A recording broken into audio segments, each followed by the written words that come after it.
మన ఈరోజు ఇప్పుడు నాకైతే చందు మహారాజు గురువు.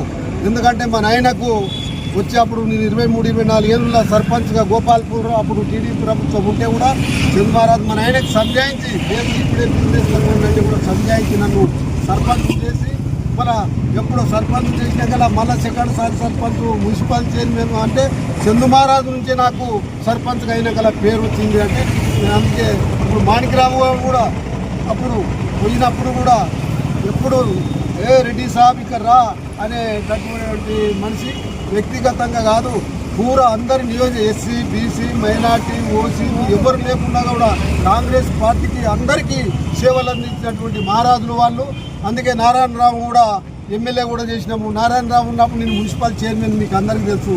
ఎంత కష్టపడి కాంగ్రెస్ పార్టీ ఆఫీస్ కూడా కట్టించినాం. అప్పుడు ఇప్పుడు ఎవరన్నా డిస్టిక్లే అన్నారు, అప్పుడు రాజశేఖర రెడ్డి కాంగ్రెస్ పార్టీ ఆఫీస్ కట్టించండి డిస్టిక్లో కూడా ఇక్కడ లేదు అని చెప్పడం జరిగింది.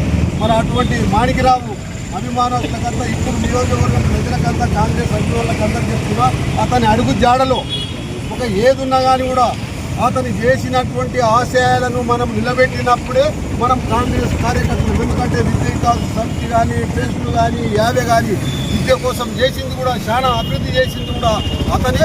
అతని ఆశయాలను మనము కంపల్సరీ పాటించినప్పుడే అతని యొక్క అనుచరులం అయిపోతామని కూడా మీకు అందరికీ సభాముఖంగా చెప్తున్నాను. అమర్ హే మాణిక్రావు.